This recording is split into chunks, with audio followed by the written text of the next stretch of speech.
The teeth of the shredder were still grinding as the last bits of my passport disappeared. Lila stood nearby, laughing as she waved the slivers of what used to be my ID page.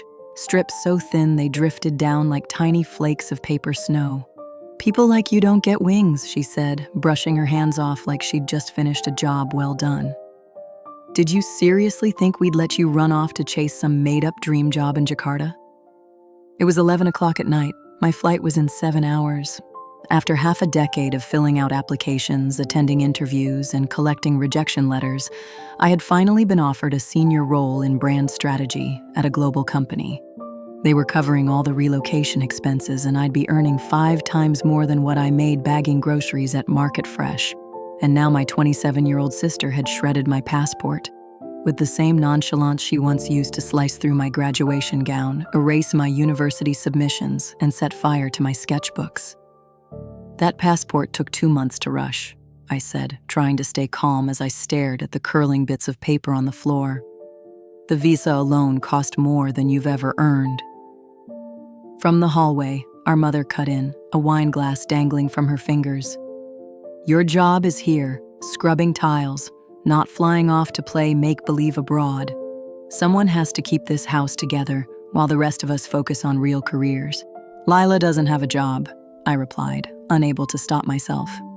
"She's an online creator," said our dad, stepping up behind Mom. "Growing her presence is a process. You wouldn't get it." Lila smirked, tossing her platinum-dyed hair over her shoulder. Her entire brand was a feed of bikini selfies and posts, flaunting things our parents had bought her. At 27, she'd never worked, never paid rent, and never done anything besides posing with someone else's money. "Besides," Mom added, "you just make us look bad overseas." What if someone with real influence found out our daughter scrubs bathrooms in Jakarta? At least here, we can control the story. I stared at the shredder, still warm from what it had just done. I'd spent 5 years getting ready for this chance. 5 years of night shifts, online certifications, and building a portfolio piece by piece. They made fun of me for getting certified in Excel. "Who even needs that?" they scoffed. "Data marketing, just marry someone who actually knows what they're doing." Victoria couldn't resist adding her voice. "Nothing to say now?" she teased. "You're usually going on about your big goals and bigger plans. What happened? Cat got your tongue. Or should I say Roach lost her wings?" She burst out laughing at her own line. Our parents joined in, 3 people who shared my blood laughing together as if ruining my future had earned them a medal. "You're right," I said at last, my voice calm. Too calm. Their laughter faded, uneasy now. I don't deserve wings. The silence that followed was wary. I deserve the entire sky. "Don't be ridiculous," my father muttered. "You'll just call Jakarta tomorrow. Tell them there was a family emergency, and that'll be the end of it. They'll understand. These things happen." "No," I said firmly, "I won't do that." "You can't fly without a passport, genius," Victoria replied, drawing out the words like I was slow to catch on. "That was kind of the whole point of shredding it." I smiled, really smiled, for the first time in over 2 decades. A calm, deep satisfaction settled in my chest. For once, I wasn't playing defense. I was 10 steps ahead. "You're absolutely right, I can't fly without a passport." The pause that followed was glorious. "That's not possible," my mother said slowly. "You'd need a parent born overseas to qualify for dual citizenship," I finished. "Exactly. Dad was born in Vancouver, remember? Which means I was able to apply for Canadian citizenship by descent. Sent in the application 3 years ago. The passport arrived last month. It's been sitting in a safe deposit box ever since, right along with everything else you've tried to erase." Victoria's face lost all its color. "You're lying." "Am I?" I said quietly. "While you were busy building your brand on their money, I was planning a way out. Every time you destroyed something, I had a copy. Every time you blocked an opportunity, I had a backup. Every time you thought you were clipping my wings." I paused and met her eyes. I was growing new ones. "Even if all of that's true," my father said, his tone shifting into something sharp, "you're not going anywhere. I'll call the airline, get your ticket canceled. With what details? I asked. You don't know my reservation number. You don't even know what airline I'm flying with. And do you know why that is? Because in all these years, not once did any of you ask about my goals, my plans, anything beyond what I could do for this house. I've only ever existed here when you needed meals made, floors mopped, or someone to blame. We'll report your passport stolen, my mother threatened. You planning to do that at the airport? I asked, tilting my head. And which one are you reporting stolen? The US passport Victoria just shredded on video? I motioned to the home security camera they'd installed to monitor me to make sure I didn't misplace anything valuable. Or the Canadian one you had no clue I had? Either way, you'd be filing a false report. That's a felony. If you're that eager to add criminal charges to the story of you all destroying your daughter's identity documents, go for it. I pulled out my phone and tapped the screen. Here, I said, 47 minutes of recorded footage. Victoria feeding my passport to the shredder, all of you laughing, the audio clear as day.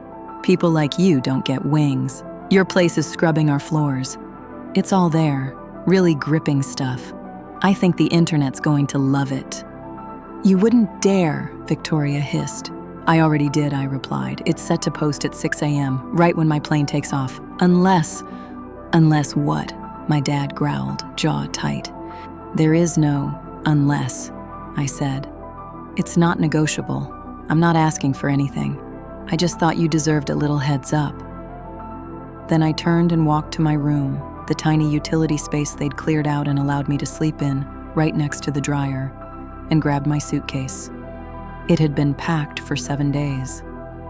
And where exactly do you think you're going? My mother called after me.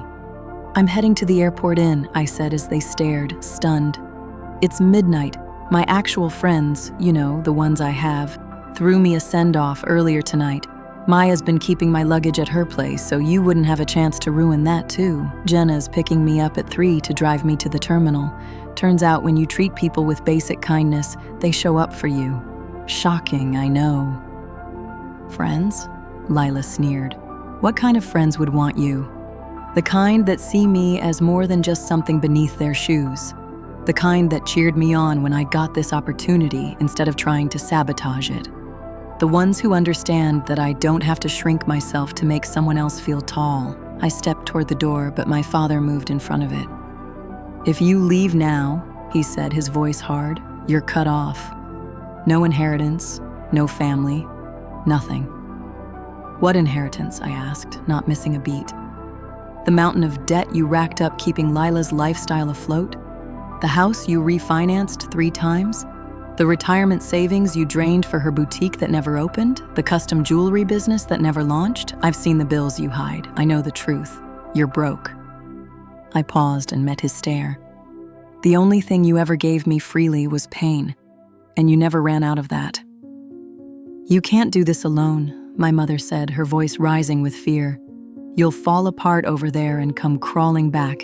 You'll see. You'll beg us for help. Like I begged when Lila shredded my scholarship papers? I said, cutting her off.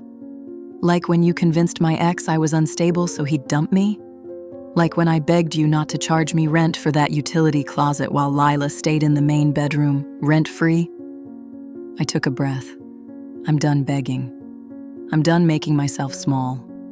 I'm done being your scapegoat. I stepped forward and brushed past my father. He could have stopped me. He was taller, stronger, but he didn't move. Maybe it was something in the way I looked at him. Maybe, for the first time, he saw that the girl he tried to crush had rebuilt herself into someone unbreakable. Maybe he realized that keeping me close was the real risk now. Lila chased me to the door, her voice tight with panic. But what about my content? You're supposed to edit my videos. Edit them yourself, I said without turning around. Or better yet, make something people actually want to watch. Here's a free concept. How I destroyed my sister's passport and tanked my own future. Bet it'll get plenty of views. You'll fail, she shouted after me. You'll be nobody over there. Just another try-hard pretending to matter. I paused at the end of the driveway and glanced back one last time. Maybe, I said. But I'd rather fall chasing something real than succeed staying here, cleaning up after you. My ride was already at the curb. As the car pulled away, I caught one last glimpse of them. 3 people standing in the doorway of the house that had always felt more like a cage than a home. They looked furious. Furious that I was finally flying, and they hadn't given me permission. The video went live right on schedule. By the time I landed in Jakarta, 14 hours later, it had exploded. The headline was everywhere. Family destroys daughter's passport to block dream job abroad. It lit up every corner of social media. The comments were brutal. She's 27 and shredding passports? People like you don't get wings. Who says that to their own family? The parents backed the one with no job while charging the other rent. Make it make sense. Lila's online persona collapsed overnight. No brand wanted to touch her. Turns out, filming yourself wrecking your sister's life isn't great PR. Even her fake followers couldn't shield her from the real ones who flooded her posts with roach emojis until she locked down her profile. But screenshots don't go away. As for my parents, their small consulting business built on a clean-cut, family-first image took a huge reputational hit. Clients don't line up to work with people who shred their kid's passport to keep her from a job. Who would have guessed? But the best part, the job was everything I had hoped it would be, and more. Jakarta welcomed me in a way my own family never had. My coworkers became the kind of people I once wished relatives could be. Encouraging, respectful, genuinely happy to see me succeed.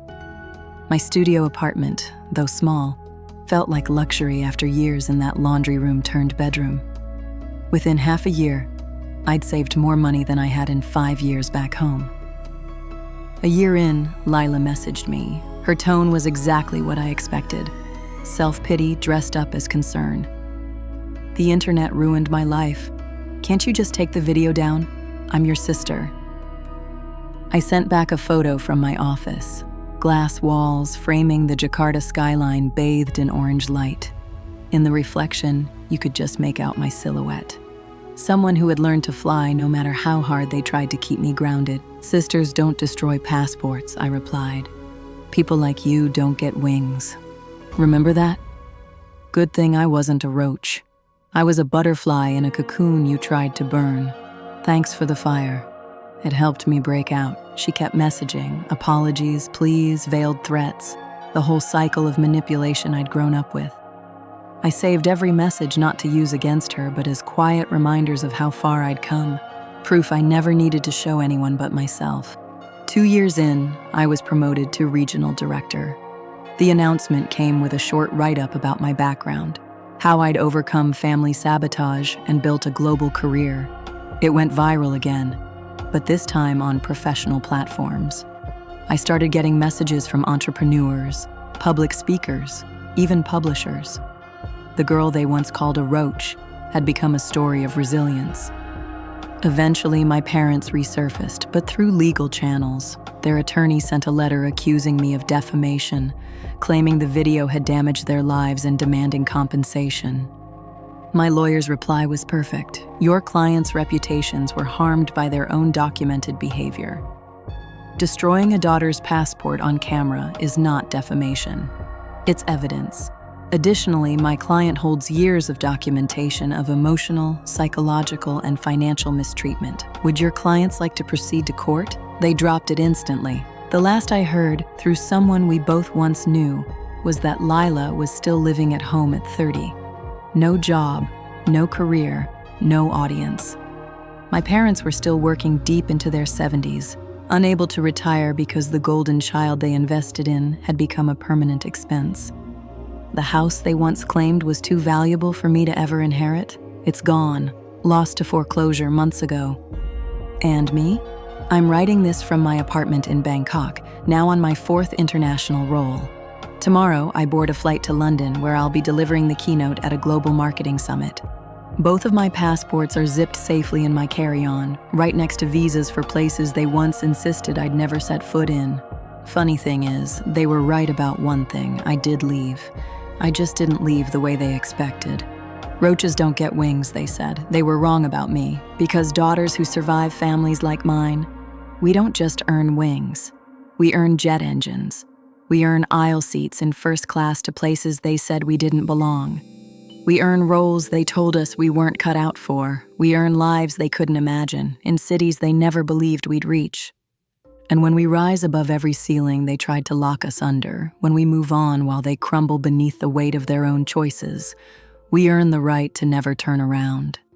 My passports carry stamps from 23 different countries now. Every one of them a quiet, powerful reminder. The girl they tried to contain has gone farther than they ever thought possible. Every border I've crossed is a line they can never follow. Every city I land in is a life they no longer have the power to touch. They thought destroying my passport would keep me grounded. Instead, it freed me from the illusion that they were ever home.